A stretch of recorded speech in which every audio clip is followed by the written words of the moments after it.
Esta clase de reuniones familiares nos brinda los mecanismos como formar una célula, ¿verdad? Cómo trabajar con una célula. Y dicho sea de paso, el nombre es Evangelismo a través de reuniones familiares.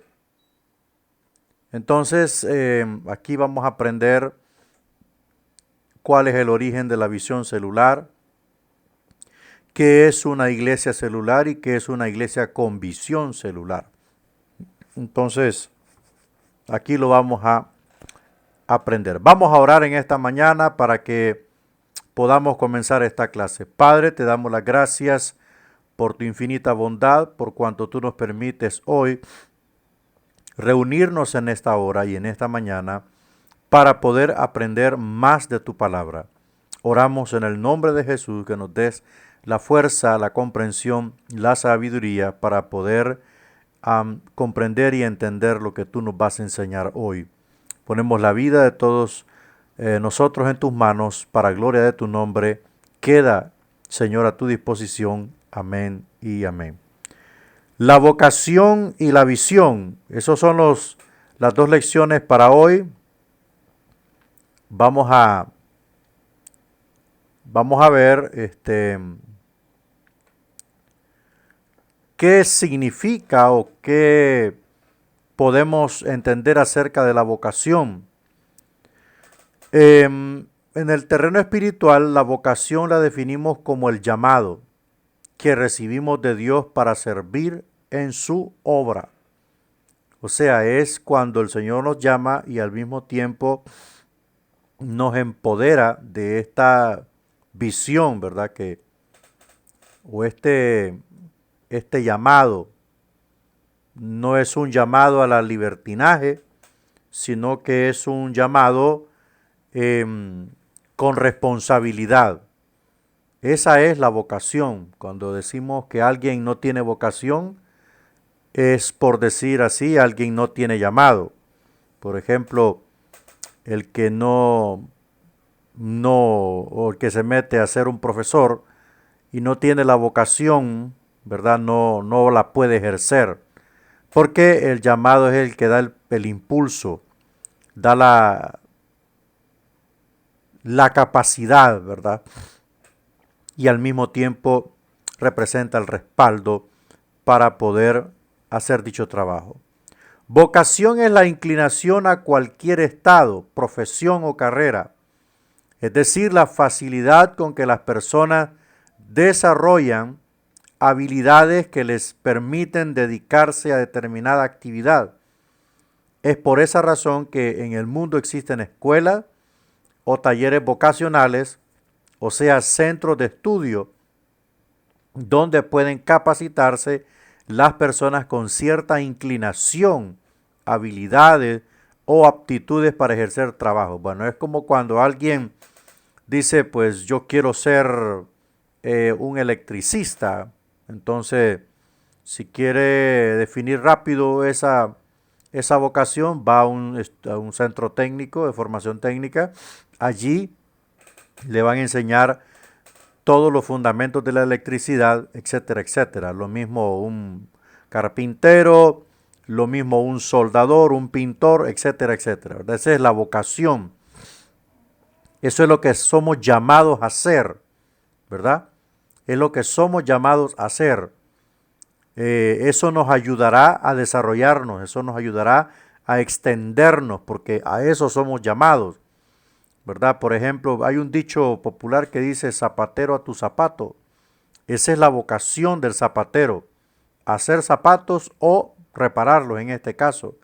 Pero un carpintero no puede ejercer la función de un zapatero porque no es llamado a eso, no tiene esa inclinación. Él se va a desarrollar en su inclinación, ¿verdad? Dicho sea de paso, en la carpintería. La vocación se refleja en la convicción que se tiene de ser llamado a servir. En este caso, este es un llamado general. El evangelismo es un llamado en general. No es que es una inclinación, no es que es mi fuerte, no es que no es que es mi destreza, aquí me desenvuelvo más, algunos sí, pero es un llamado general a toda la iglesia. Es, dicen, el interés en el bienestar de los demás, en estar dispuestos a limitarnos y aún privarnos del reposo y comodidades con tal de que otros conozcan la gracia del Señor y sean alimentados en la fe. O sea, este llamado implica sacrificio personal, implica decirse no, ¿verdad? Porque si usted es llamado a, por decir así, a ir a efectuar un evangelismo, hablemos de la montaña de la flor, hablemos de cualquier lugar donde usted va a tener que despojarse de su comodidad, va a tener que despojarse de algunas otras cosas de uso personal que no son tan necesarios ni básicos para poder crear una economía o unos fondos necesarios para ir a desempeñar esa función, ¿verdad? Con tal de que otros conozcan de Cristo. Así como el Señor se despojó de su gloria, se despojó de su magnificencia, respondiendo al llamado de su Padre de venir o de ir al mundo para salvar al pecador. Entonces, este llamado, esta vocación implica autosacrificio, renunciar a sí mismo para que esta obra se pueda llevar a cabo.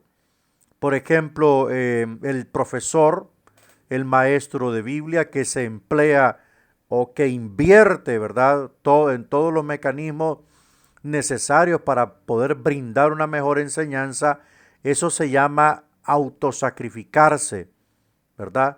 Para el profesor que lee, que estudia, que se capacita para enseñar, también está haciendo un sacrificio para alimentar la fe de otros. Entonces, esto es consecuencia de un llamado. En Efesios 4:1, Pablo dice, yo pues preso en el Señor, os ruego que andéis como es digno de la vocación con que fuisteis llamados.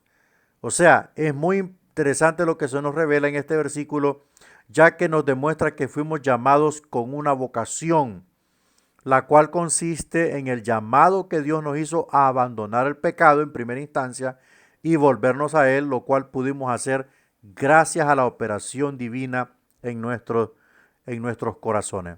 Entonces, el llamamiento que el Señor hace a su pueblo, en primer lugar, es a renunciar al pecado, pues porque con el pecado dominante en la vida del hombre no puede entrar en comunión con Dios, ya que Dios es un ser perfectamente santo. Entonces, eso le impide, o sea, eso lo convierte en incompatible esa relación hasta que el creyente o el hombre renuncia al dominio del pecado y se somete a la santificación en Cristo Jesús, puede entrar en una relación con Dios y asimismo empezar a comprender cuál es la voluntad de Dios específicamente para su vida y cuál es la voluntad de Dios en términos generales para todos los cristianos.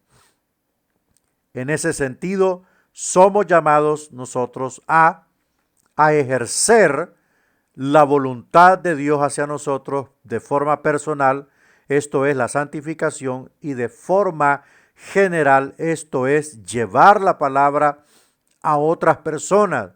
O sea, tener en cuenta que así como usted fue rescatado, así como usted fue salvado, también otras personas están necesitadas de que una palabra del Señor a través de sus labios pueda reactivar la fe de esas personas y rescatarlas de la vida de pecado en la que se encuentran. ¿En qué se refleja la vocación? Número 1, en responder al llamado a servir. En responder al llamado a servir. Cristo llamó a sus discípulos. Cristo llamó a Mateo, llamó a Pedro, llamó a Andrés, llamó a todos a servir. O sea, nosotros tenemos que tener claro en nuestra mente que Dios nos ha llamado a servir, no a ser servidos, puesto que el ejemplo lo dio Jesucristo cuando vino a servir y no a ser servido. Esa es la mayor obra que nosotros podemos hacer, servir al Señor y servir a los demás. Número 2, en la disposición de negarnos y privarnos del reposo y comodidades con tal de que otros conozcan la gracia del Señor y sean alimentados en la fe. Yo quiero que usted entienda claro esto, porque hay gente que dice, fulano de tal tiene llamado, pero no está dispuesto a negarse a sí mismo. No está dispuesto a salir de su comodidad, no está dispuesto a renunciar a aquellas cosas que manchan su vida. No está dispuesto a sacrificarse por otros. Entonces esas personas no tienen llamado. Es posible que tengan talento, pero no llamado. El que tiene el llamado del Señor a servir, va a entender en primer lugar que se debe negar a sí mismo como lo manda la Biblia. El que quiera venir en pos de mí, niéguese a sí mismo. ¿Por qué? Porque a veces el mismo yo es estorbo para la obra de Dios. A veces es la misma persona en sí. Muchas veces decimos, no, es que el diablo me ha puesto tropiezo. El diablo me puso tropiezo y empezamos a echarle la culpa al diablo. No, es la persona. Es la persona la que se niega a sí mismo. Perdón, es la persona la que le cierra el acceso a Dios.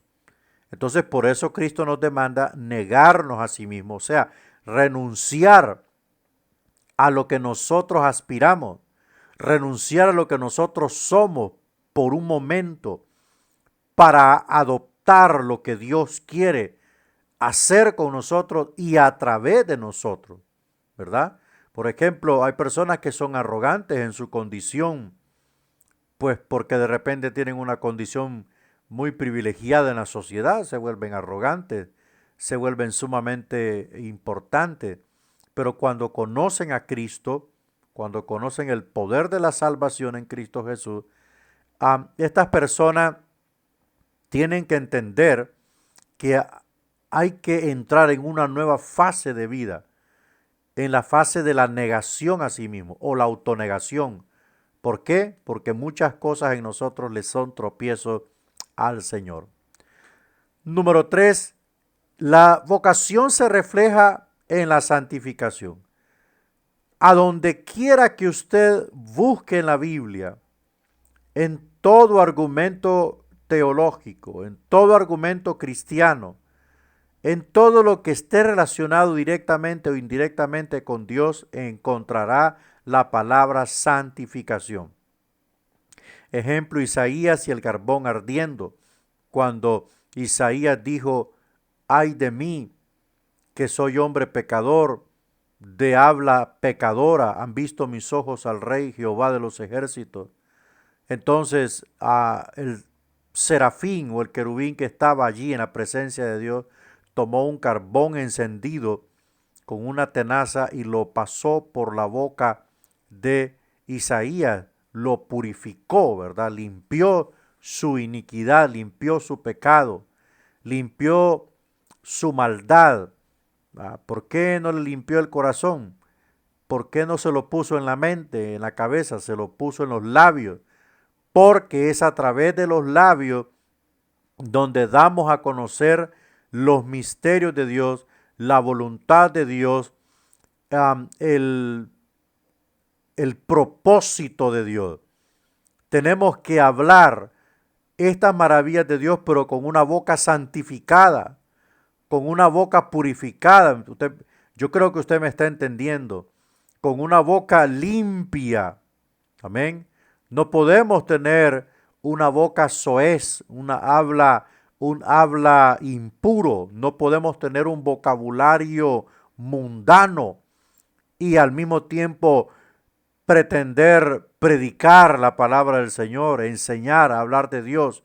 No lo podemos hacer. Creo que tenemos que ser santos aún en nuestra forma de hablar. Y el número 4, la vocación se refleja en la devoción.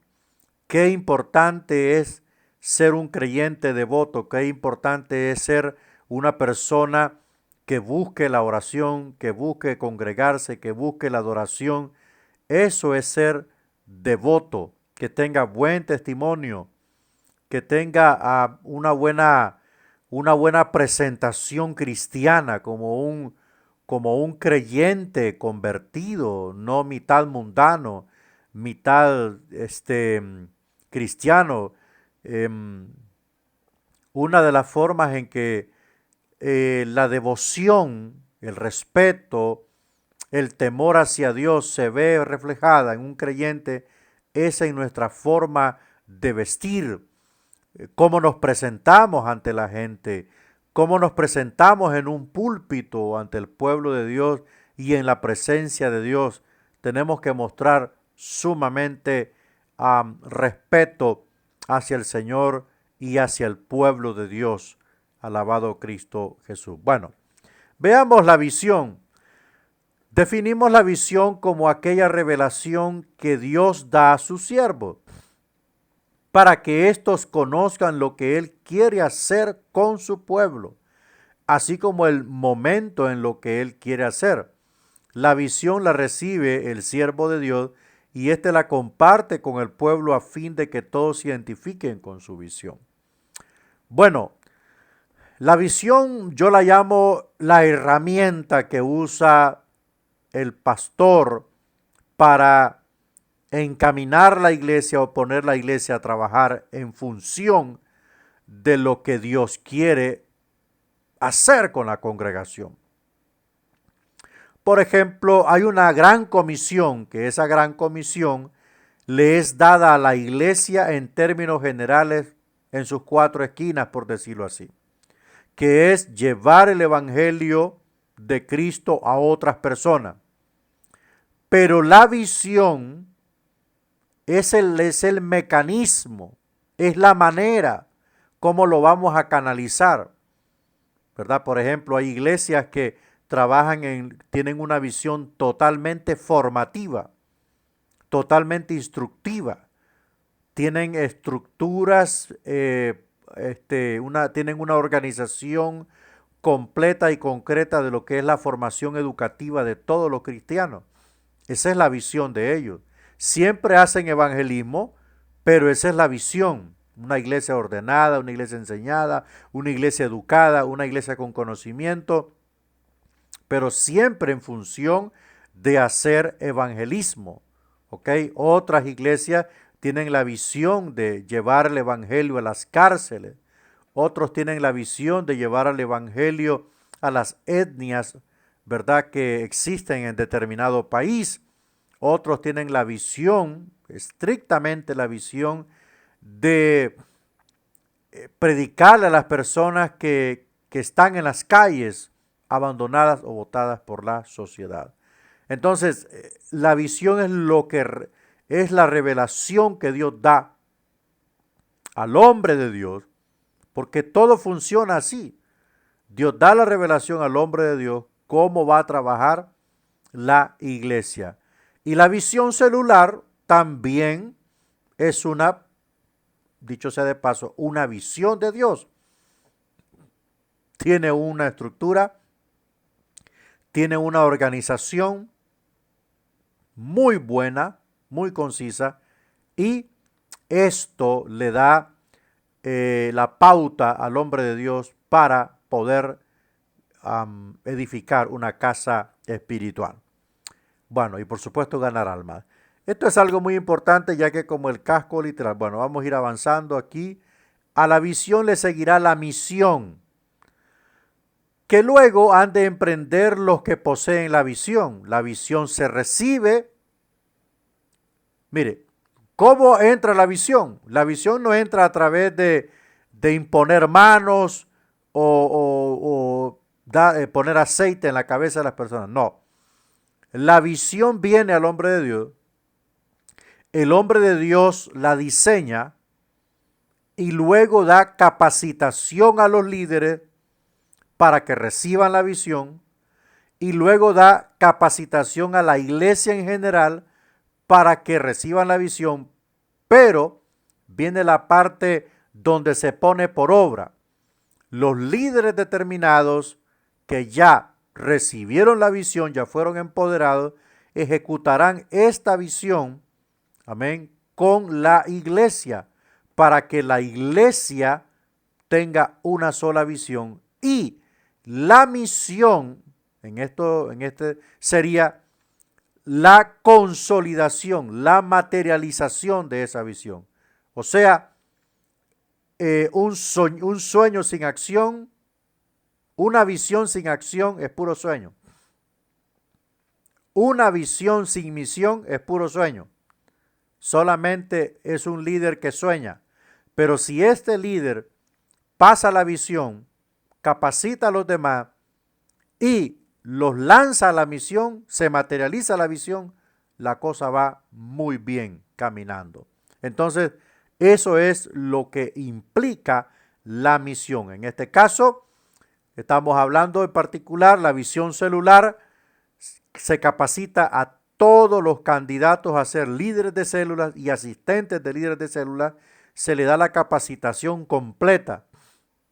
Luego va a la iglesia y la iglesia también recibe una capacitación para que todos entiendan lo que van a desempeñar los líderes o asistentes de células al mismo tiempo. Entonces eso se llama materialización de la visión. ¿En qué se refleja la visión?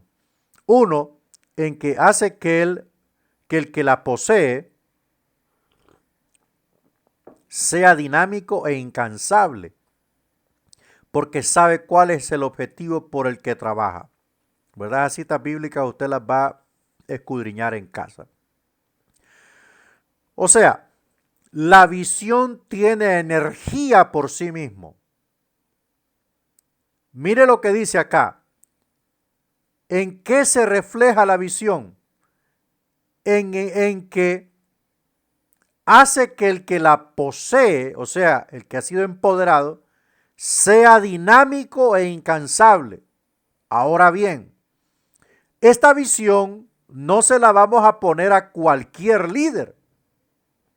No se la vamos a poner a cualquier persona. Yo no le pondría la visión celular a un haragán, a un tipo que es acomodado, a una mujer que es acomodada, que solo quieren ir al culto. No. La visión celular, en este caso que estamos estudiando este curso, se deposita en personas que son todoterreno. Se deposita en personas que son agresivas con el evangelismo, que van en busca de las almas, que aman las almas, que lanzan la palabra. ¿Ah? Así es efectiva la visión celular.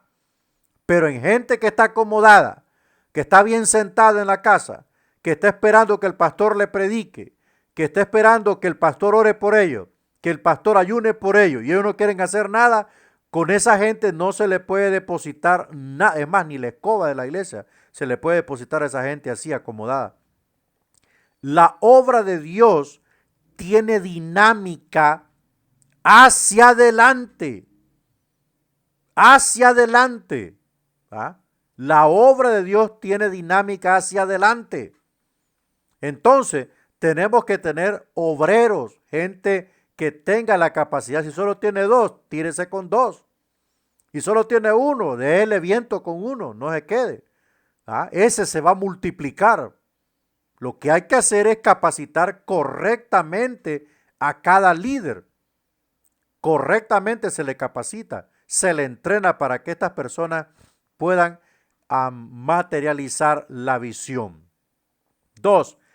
Se refleja en que hace incontenibles a los que la poseen porque saben, o sea, la visión es un poder, es una fuerza, amén, es una fuerza que lo mueve, que lo lleva a hacer la obra, que aunque muchas veces se sienta rendido, enfermo o agotado, ese empoderamiento del Espíritu en su vida no lo deja en paz, le suple toda fuerza, todo vigor, toda vitalidad para que pueda hacer el trabajo de Dios, no importando las barreras ni los imposibles, sino que llevar a cabo la visión. En esto se refleja la visión.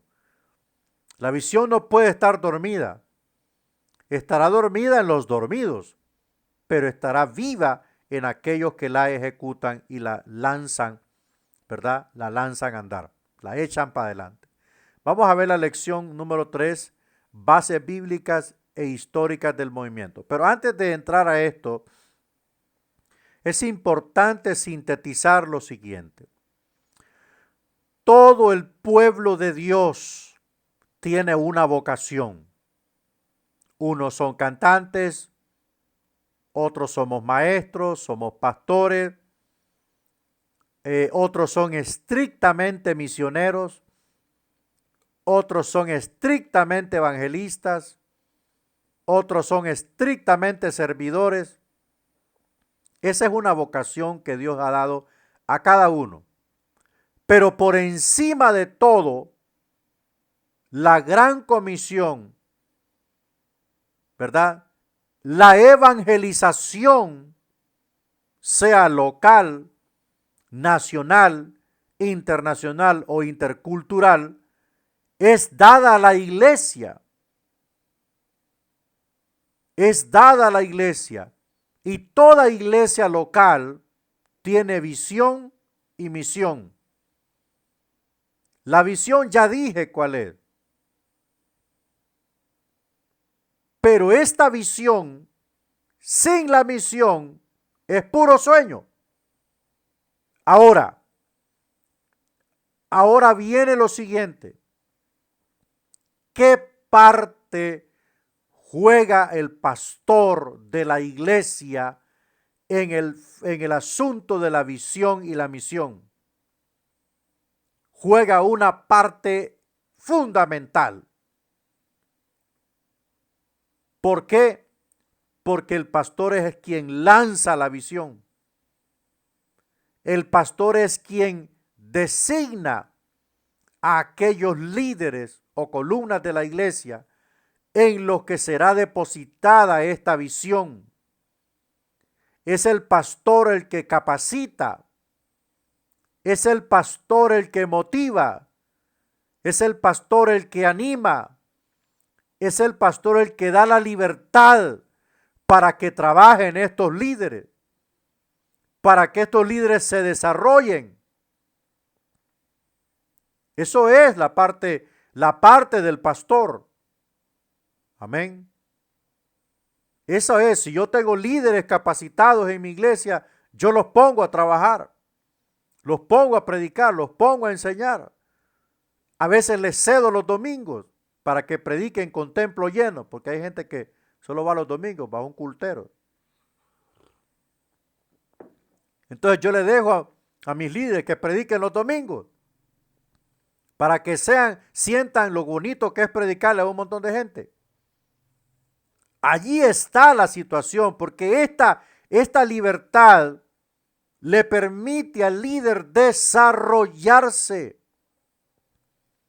Le permite al líder, hermano, salir de la cáscara. Porque hay un montón de líderes orugas en la iglesia, porque el pastor, el siervo de Dios, no les permite más. No les permite nada más. Para mí, un líder de célula, le estoy hablando del curso de evangelización a través de la célula. Desde mi punto de vista, un líder de célula también tiene que predicar en el templo, porque eso le da más categoría. Eso lo consolida más. Le ayuda a desarrollar argumentos. Le ayuda a desarrollar posturas teológicas. Le ayuda a tomar más bagaje en la predicación. Predica en la célula y predica en el templo.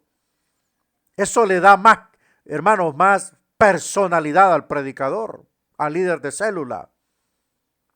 Entonces, eso es lo que yo hago o lo que yo haría. ¿Por qué? Porque a mí me interesa que hayan 20, 50, 100 réplicas mías en la iglesia. Porque el día que yo no esté, la iglesia no va a quedar huérfana de liderazgo. Pero, ¿cómo se puede hacer cargo un líder de célula de una iglesia si nunca sabe qué es pararse en un púlpito? Si nunca sabe ni ha experimentado qué es pararse en el púlpito a predicarle a toda la congregación. Eso es imposible.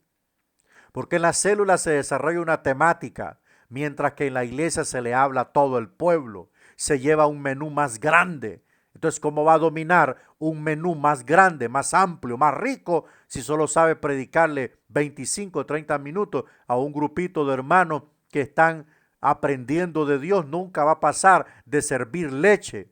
Allí es lo que está haciendo, lo que hace un líder de célula es repartir biberones con leche, porque la gente se está aceptando, está reconciliando, se están alimentando como bebés. Pero en la iglesia, toda la iglesia, allí se reparte el pan más grande, más nutrido. Amén. Entonces, eso es importante, que el líder tenga ese desarrollo a nivel congregacional, no solamente a nivel celular. Esa es mi tesis, esa es la tesis de Moisés Bindel, profesor de teología bíblica. Esa es mi tesis. No le estoy diciendo que es una doctrina. Tampoco le estoy diciendo que se salga de su iglesia porque no es así. No. Le estoy diciendo lo que yo hago y lo que yo haría, ¿verdad? Porque es importante que nuestro liderazgo entienda los términos de visión y los términos de misión. Jesús le dio visión a los discípulos y también les dio misión. Los comisionó. También les dio libertad, los envió de dos en dos solos. Y vieron las maravillas sin que Cristo haya muerto y resucitado. Pero ya la victoria estaba asegurada porque Él estaba presente. Entonces eso es importante, ¿verdad? Un liderazgo con bagaje, un liderazgo con rodaje, un liderazgo con temple de predicación, un púlpito, y usted lo pone en célula, yo le aseguro que le va a reventar la célula, la va a multiplicar, la va a hacer crecer, porque tiene mucho en la boca, tiene mucho argumento, tiene mucha palabra, tiene un vocabulario rico, porque se ha desarrollado en el púlpito. Usted solamente lo deja en un grupo celular, eso es todo lo que va a poder hablar ese hombre de Dios y esa mujer de Dios. Eso es todo a nivel celular. Y cuando lo pases a las grandes ligas, lo va a reventar porque no tiene la experiencia, no tiene la soltura. Le va a dar canillera, le va a dar temblazón de manos, le va a dar frío, le va a dar calor, le va a dar desmayo, le va a dar de todo. Pero si los vamos metiendo al fuego, a la plataforma, yo le aseguro que vamos a tener buenas columnas en la casa del Señor. Vamos a ver la lección 3. Bases bíblicas e históricas del movimiento celular. La naturaleza de las iglesias en las casas. Los fundamentos de la iglesia celular. Eso es lo que vamos a ver. Entramos con las bases bíblicas e históricas del movimiento celular. Bueno, la iglesia nació con 120 personas.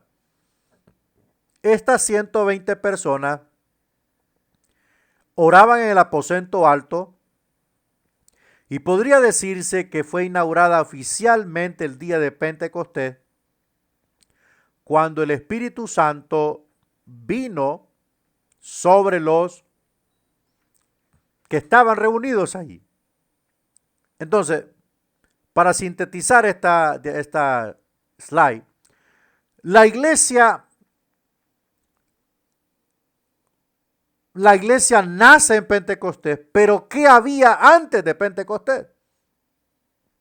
Todos los discípulos que siguieron a Jesús, sea públicamente y en anonimato, ¿verdad? Hay que comprenderlo. Todos esos discípulos eran judíos. Y esos discípulos convertidos a Cristo, no a Moisés, a Cristo, se les llamó el Israel espiritual. Ese era el Israel espiritual. ¿Por qué? Porque en verdad y plenamente en verdad, esos judíos se habían convertido al Mesías prometido en el Antiguo Testamento. Lo vieron, lo tocaron, lo oyeron, caminaron con él, durmieron con él, predicaron con él. En 3 años, estos hombres estuvieron con el Mesías prometido. Su conversión fue la base fundamental para lo que es la iglesia hoy. Porque el Pentecostés era la tercera fiesta judía. Primero estaba la Pascua, luego los tabernáculos y luego el Pentecostés. El Pentecostés era la fiesta de los primeros frutos. Eran 50 días de fiesta. Entonces, en el último día de la fiesta, los 120 estaban reunidos en la casa de María, la mamá de Bernabé, y allí estaban, pues no se sabe si estaban orando. Lucas solamente dice, estaban reunidos. Unos los pintan sentados, no se sabe. Estaban reunidos, sí, 120. 120 que caminaron con el Señor. 120 que vieron al Señor. 120 que estaban listos y preparados. Habían pagado el precio. Se habían humillado al Señor. Habían renunciado a su pecado. Habían renunciado a la fe de Moisés. Estaban listos. Llegó el Espíritu Santo de una forma única y exclusiva. Literal. Los llenó. Los bautizó. Esos 120 empezaron a hablar en lenguas y en idiomas y empezaron a predicar y a testificar de las maravillas de Dios. Acto consecuente, se convirtieron 3,000 personas a la predicación del apóstol Pedro. La pregunta que surge aquí, ¿cómo hicieron para atender tantas personas?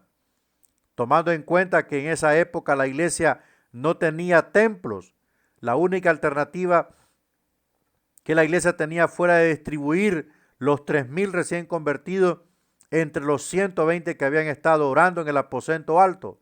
De tal manera que podemos decir que la iglesia del Nuevo Testamento comenzó teniendo 2 reuniones, una en el templo y la otra en las casas, que es allí donde nace la visión celular. Entonces, si usted divide 3,000 personas entre 120, a cada hermano le tocó atender 25 almas en sus casas.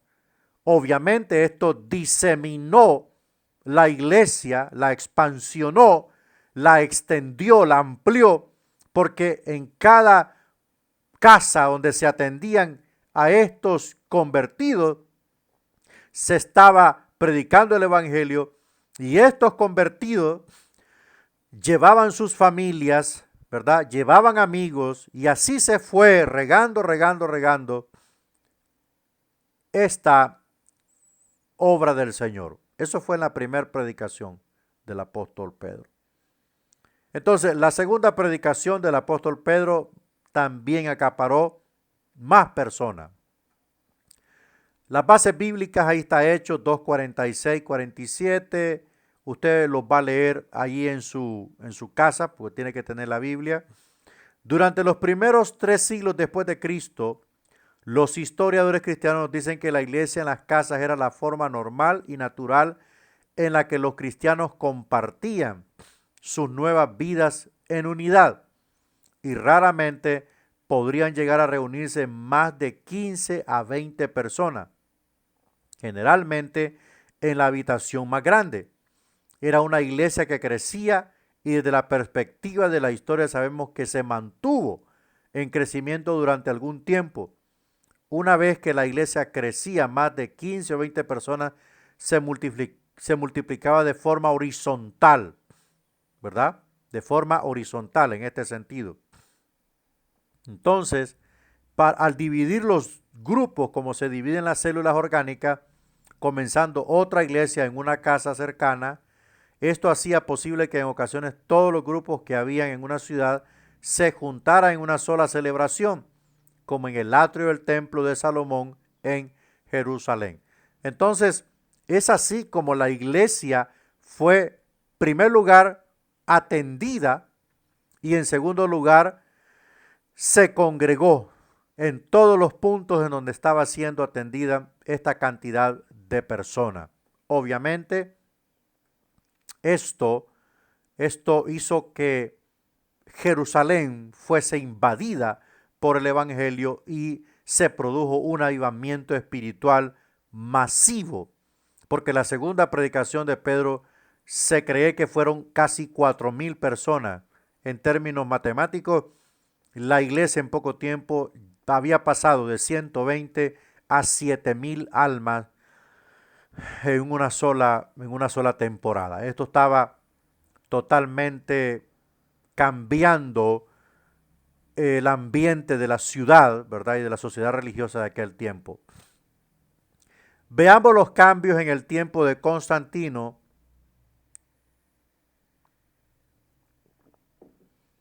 Solo después del periodo del emperador Constantino en el siglo IV, sucedió un cambio radical en la estructura de la iglesia. Bueno, ¿qué pasó con Constantino?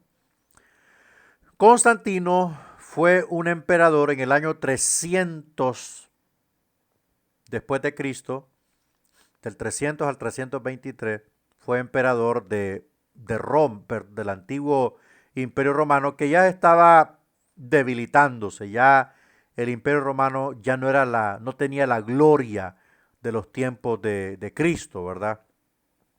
Entonces, este Constantino se dio cuenta que perseguir a los cristianos era prácticamente un suicidio. Entre más cristianos perseguían o mataban, más cristianos aparecían. Entonces, en cierto momento, Constantino tuvo que enfrentar una batalla y él dijo que si el Dios de los cristianos lo ayudaba a ganar esta batalla, él se hacía cristiano. Y fue así. Constantino ganó la batalla y, dicho sea de paso, vio en el cielo una señal y vio unas nubes en forma de cruz. Entonces esto lo tomó Constantino como una señal de que Dios había hecho el milagro para él y le había dado la victoria y él se había afianzado en el trono de Roma. Entonces declaró a la iglesia cristiana como la iglesia imperial. Por lo tanto, la persecución se detuvo, el asolamiento contra los cristianos se acabó y ahora se habían dictado decretos de que todos se debían de convertir en cristianos. Por lo tanto, la intromisión de Constantino, un hombre pagano no convertido al cristianismo, trajo terribles cambios. Se introdujo la iglesia de tipo congregacional, o sea, la iglesia se convirtió en un auditorio, en una audiencia. Claro, al haber libertad de religión cristiana, pues los cristianos ya se podían congregar en lugares abiertamente y al aire libre. Entonces esto marginó las iglesias en las casas, donde realmente las familias estaban siendo bendecidas. Nadie podía funcionar como cristiano en forma privada, sin el visto bueno del Estado y su reconocimiento como iglesia ortodoxa o iglesia ordenada. A partir del 380 empezar una iglesia en una casa significaba que se estaba quebrantando la ley y se convertía en un criminal. Había comenzado una nueva era. Claro, había comenzado la era de la Iglesia Católica Universal. Allí con Constantino nace la Iglesia Católica, pero eso lo vamos a ver en el otro año en el curso de Historia de la Iglesia. Ok, Veamos un poco de la reforma en Europa y evangelismo para tener un vistazo general histórico acerca de de los cambios que ha tenido la visión celular y la iglesia. Alrededor del 1526, Lutero impulsó las reuniones en las casas para orar, leer, bautizar, recibir los sacramentos y realizar otras tareas cristianas, pero sin éxito alguno. En 1798, John Wesley probó lo que Lutero deseó, pero no se atrevió a intentar. Que personas corrientes, Dios las transforma en extraordinarias y son perfectamente capaces, con una estructura de iglesias en las casas, de crear un tremendo movimiento. Durante los 200 años que se comprenden entre el 1760 y el 1960, ha habido muchos grupos y movimientos que han vuelto a descubrir la importancia de las iglesias en las casas o células. Sigamos. Las iglesias en casa son orgánicas, no son inorgánicas. Los grupos familiares son inorgánicos, porque el grupo familiar llega a la casa, todos se sientan, se comen su pastel, se toman su refresco y de ahí empieza el culto y todo sigue igual. Eso no tiene ninguna vida. Mientras que las iglesias orgánicas en las casas, o esto es células, tienen compromiso cada uno de sus integrantes. Nadie puede llegar sin un invitado. Tienen responsabilidades, tienen devocionales como intercesión por su invitado en todo tiempo, a toda hora, seguimiento, evangelismo personal, persecución, atención de sus necesidades para poderlo ganar. Persecución de la buena, ¿va? Las iglesias en las casas son algo vivo en sí mismo, son orgánicos. Lejos de llegar a extinguirse rápidamente, ya han pasado la prueba del tiempo. La iglesia no solo sobrevivió en las casas durante el tiempo del Nuevo Testamento y hasta Constantino, los historiadores nos hacen creer que el cuerpo de Cristo, la iglesia, sobrevivió durante la Edad Media en su forma congregacional. Gracias a la iglesia en las casas, la iglesia que está dentro, la iglesia en las casas que está dentro de la iglesia congregacional, se convirtió en el arca de Dios, donde la comunión nunca murió realmente y la llama de la fe se mantuvo viva. Claro, porque al ser una célula, vaya un grupo de hermanos en su casa, que llegan, llevan invitados, se predica, se oran unos por otros, se enseña la palabra, se ministran, comparten un momento, escuchan las necesidades de las personas, se les brinda consejería. Eso es una iglesia orgánica. Allí se está manteniendo la llama de la fe y ahí se está manteniendo la unidad del cuerpo de Cristo.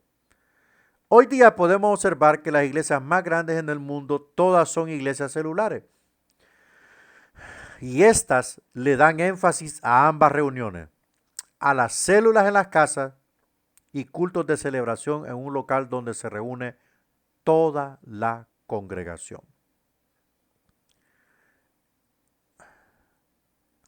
Veamos la siguiente lección, la naturaleza de las iglesias en las casas. La iglesia en las casas refleja las cualidades y carácter de Dios.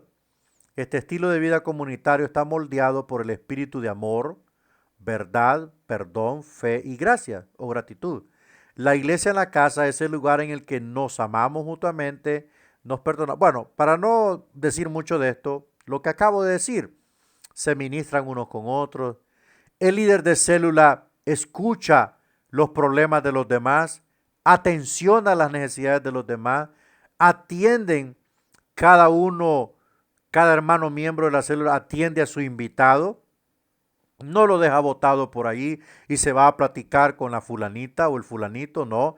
Entablan una relación de convivencia dentro de la célula. Eso refleja el carácter de Dios.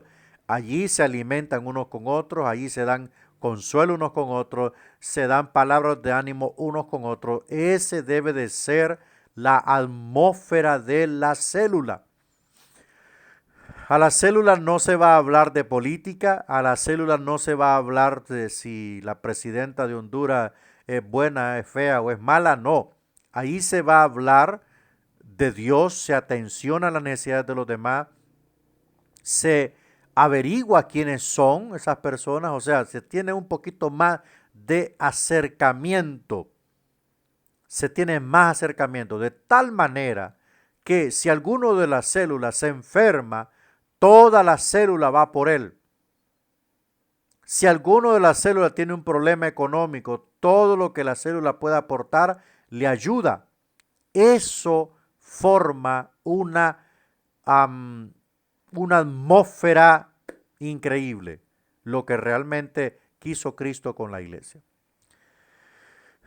La iglesia del Nuevo Testamento, la iglesia primitiva y las iglesias en las casas contemporáneas resaltan 4 elementos. Primero, reuniones con comida. Se reunían para comer. Cuando Jesús enseñaba, muchas veces involucraba reunirse con ellos en sus casas y comer y beber lo que le ofrecieran. En esos casos, la enseñanza de Jesús solía ocurrir en la misma mesa, mientras se comía y no solo después de la comida, rodeado de niños y visitantes en situaciones reales. En el Nuevo Testamento se informa que los primeros cristianos partían el pan en las casas y comían juntos con alegría y sencillez de corazón. Bueno, esto era muy importante porque estas reuniones con comida permitían que las personas que menos tenían contacto físico, que menos tenían comunión con estas personas, con este tipo de personas se entablaba una convivencia. O sea, ahí no comían solo los que se llevaban bien. No, el objetivo era que aquella persona con la que menos tengo contacto, me voy a sentar a comer con él. Eso era muy importante. Obviamente le daba realce la enseñanza que estaba brindando el Señor y después de esto, las personas quedaban meditando en las palabras del Señor. Muchas veces quedaban preguntando qué quiso decir el Señor o a qué se refería. Número 2, había enseñanza mutua sobre cómo obedecer. La meta de la enseñanza no es aumentar el conocimiento, sino ayudar a la gente a obedecer y servir a Dios y a sus propósitos. O sea, eso es lo que se busca con la enseñanza en la célula. Obviamente se hace evangelismo cuando oramos, cuando entablamos una relación muy personal con el invitado, le enviamos textos evangelísticos, le hablamos de la necesidad de aceptar a Jesús, le hablamos de la necesidad de abrir su corazón a Cristo Jesús, lo llevamos a la iglesia, porque no solamente es ir a la célula y después desaparecerse del culto en la iglesia, no, lo llevamos a la iglesia y en la iglesia se predica un mensaje evangelístico, para que estas almas que ya han sido ministradas en la célula, que ya están oradas por sus invitados, por sus anfitriones, pues el Señor toque sus corazones, ¿verdad? Ese es el factor número 2. Vamos al factor 3. Compartir las bendiciones materiales y espirituales. Los cristianos del Nuevo Testamento compartían las bendiciones materiales y las bendiciones espirituales. O sea, si en la célula miraban que el hermano fulano de tal llegaba descalzo, ellos le ayudaban con un par de sandalias o zapatos. Si en la célula miraban que un hermano o una hermana solo pasaba triste o quebrantada, entonces los hermanos brindaban consuelo, fortaleza a nivel de grupo. Eso es poder ayudar a los demás. La célula debe tener esta característica. Si alguien está necesitado, Si alguien está pasando una dificultad, debemos de suplir entre todos para que se sienta importante y se sienta respaldado en la célula, que no se vaya a sentir huérfano. 4, creo que ya lo había dicho, orar juntos. Y dice la palabra, y perseveraban juntos en la doctrina de los apóstoles, en el partimiento del pan y en las oraciones.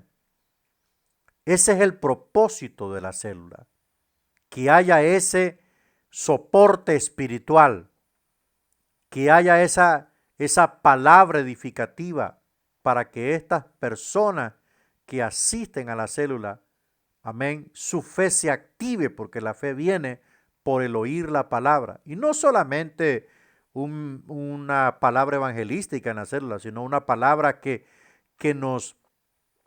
les abra los ojos a una realidad de que sin Dios no se puede vivir en este mundo. ¿Qué pasa con los niños en las células? Ya que las iglesias celulares son familias espirituales, los niños son una parte natural e importante, al igual que son una constante fuente de alegría y molestia, ¿verdad? En una familia natural es muy positivo y natural que los niños hagan cosas juntos, especialmente los de la misma edad, pero es en el contexto de toda la familia. Mayores y pequeños juntos, cuando los niños ven desde su más temprana edad cómo vive la gente en la comunidad y lo que significa estar en casa con los demás y para los demás, bueno, es importante que los niños en las células sean tomados en cuenta. No es como en otras congregaciones, espero que no hayan aquí, se sacan los niños afuera para que no hagan bulla. Y si se sacan los niños, que sean atendidos también con la palabra, ¿verdad? Con la palabra. Vamos a ver los fundamentos de la iglesia celular. Comenzaremos aclarando unos conceptos básicos. En primer lugar, es necesario establecer una diferencia entre lo que es una iglesia con células y lo que es una iglesia celular. ¿Cuál es la diferencia? En una iglesia con células, el trabajo es otro programa más o departamento de la iglesia, tal como lo es el departamento de jóvenes. Por ejemplo, jóvenes, damas, caballeros, células, danzarinas, etcétera, etcétera. Es un departamento más. Una iglesia con célula es una cosa. Entonces, es parte de los departamentos de la iglesia. Ahora, ¿qué es exactamente una iglesia celular? En una iglesia que ha hecho de los grupos pequeños evangelísticos el centro de su ministerio, las células son la razón de ser de la iglesia, o sea, el corazón mismo de la iglesia. Todo lo que la iglesia hace, entrenar, equipar, discipular, evangelizar, orar y adorar, se realiza a través de la célula. El pastor es el que está al frente del movimiento celular, sustentando la visión y estableciendo las metas a través del ministerio de las células. La iglesia también lleva a cabo la evangelización y expansión del evangelio, tal como se observó en la primera iglesia. Entonces, es diferente, ¿no? En la iglesia con células, las células son un departamento y el pastor nombra un encargado, ¿no? Mientras que la iglesia celular, todo gira alrededor de la célula. Todo gira alrededor de la célula. El pastor es el superintendente de la visión celular, nombra coordinadores, supervisores, asistentes de célula, subasistentes de célula, etcétera, etcétera. Se reúne semanalmente con sus coordinadores, con sus supervisores, con los asistentes de célula. El supervisor se reúne con los asistentes, etcétera, etcétera. O sea, es una organización bien, perfectamente sincronizada. Si hay un culto, por decir así, jueves o domingo, una célula dirige y ameniza todo ese jueves. Por eso le digo que el líder de célula debe predicar en la iglesia. Por ejemplo, si la célula número 2 le toca ministrar el culto el jueves, entonces dirigen algunos hermanos y el líder de la célula predica o enseña ese jueves a toda la iglesia. Si hacen, por ejemplo, el domingo dirige o ministra la célula número 4, entonces esa célula hace todo el trabajo desde levantar ofrendas, dirigir cánticos, etcétera, etcétera, o participaciones, recibir gente en la puerta, servidores, los que organizan el parqueo. Puede ser así, ¿verdad? O sea, la célula es el centro de la iglesia y gana almas y adoctrina, bautiza, disipula, prepara todo para que eso siga creciendo y multiplicándose. Esto es una fabulosa visión para hacer crecer una iglesia. Para hacer crecer una iglesia. Si usted no tiene la visión celular, este curso le está ayudando a cómo plantar una visión diferente en su iglesia que le ayude a crecer y a atender más de cerca a las ovejas, porque cuando va creciendo, entonces lo que hace el pastor con los asistentes de célula y con sus supervisores y con sus coordinadores de zona o sector es que se participan todos los problemas que han resuelto los asistentes y los líderes o los inspectores de célula para que el pastor se dé cuenta cómo está tal oveja, tal hermano, tal hermana, tal niño. O sea, ahí hay una información completa y detallada de cómo está la iglesia en sus células. En su célula. ¿Por qué? Porque de repente hay cosas que el pastor no las sabe, pero sí las sabe el líder de célula y el líder se lo transfiere al pastor. Mire, esto está pasando así, hay un problema así con fulana de tal, necesitamos que usted venga. No puede ser el supervisor ni el coordinador de zona, es usted. Entonces es algo que viene el pastor y lo resuelve. Entonces ahí se tiene de cerca a la oveja. Eso es una iglesia celular. Bueno, más adelante, obviamente, vamos a ir viendo todo esto. Bueno, ¿qué pasa con un grupo familiar y una célula? En la célula, todos los integrantes, si son 10 hermanos, incluyendo al líder y al asistente, si son 10, cada uno trae un invitado a la célula. Entonces, obviamente serán 20 en esa célula. Y ese trabajo no solamente es para un sábado, es para el resto de los sábados que siguen, porque debe de haber un compromiso de cada uno con su invitado. Para eso se elige una persona que en verdad esté necesitando de Dios. Y se hace un proceso de seguimiento a esa persona, evangelización personal, hablarle del Señor, visitación del que lo invita, no del líder, del que lo invita. Así el líder también trabaja con su invitado, así sucesivamente, para que estos en su momento vayan aceptando a Cristo y se vaya creciendo más la célula en cuanto a espiritualidad. Y así pues se irá multiplicando. El grupo familiar. En el grupo familiar no hay compromiso, simplemente llegan, algunos invitan, llegan, asisten al culto y luego se van. Ese es un grupo sin propósito, sin vida, mientras que en la célula sí. En la célula hay pastoreo, hay compromiso, hay seguimiento, hay evangelización y hay enseñanza. Entonces la célula es más nutrida. Por eso le digo que esto de la visión celular no se deposita en personas que no tienen la capacidad de salir de su acomodamiento. Propósito de las células en la iglesia, Primero, la evangelización para ganar almas. 2, la comunión, compañerismo cristiano y confraternización para fomentar el amor. 3, la edificación de los miembros al oír la palabra de Dios. 4, comprometer a los miembros de las mismas en funciones de privilegios en la iglesia local. Si estas 4 cosas no se están logrando en una reunión, entonces no es una célula, sino un grupo pequeño. Tienen que verse estas 4 cosas: evangelización, comunión, compañerismo cristiano, edificación a través de la palabra de Dios, y 4, comprometer a los miembros de la misma en las funciones o privilegios de la iglesia local. O sea, los hermanos que van a la célula no van a sustituir la célula por la iglesia.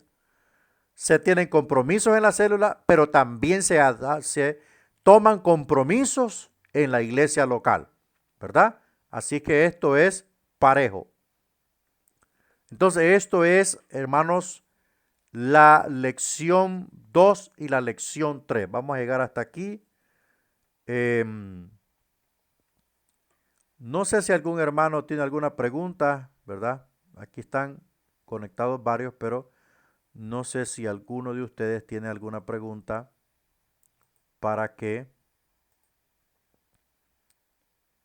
ayudarles en todo esto. Usted puede hacer una célula como proyecto, ¿verdad? Como proyecto, usted puede crear una célula con varios hermanitos y empezarles a enseñar todo lo que estamos viendo aquí, obviamente resumido, forma resumida, en extracto de la enseñanza, para que ellos vayan recibiendo y captando lo que se está enseñando aquí. Y al captar todo esto, entonces van a entender cuál es la importancia, amén, cuál es la importancia de las células. Qué importante es la visión celular para un pastor en una iglesia, y qué importante es la visión celular para una iglesia en la comunidad. Porque si en la comunidad en la que está puede expandirse, entonces ahí está la oportunidad. Bueno, entonces vamos a terminar aquí.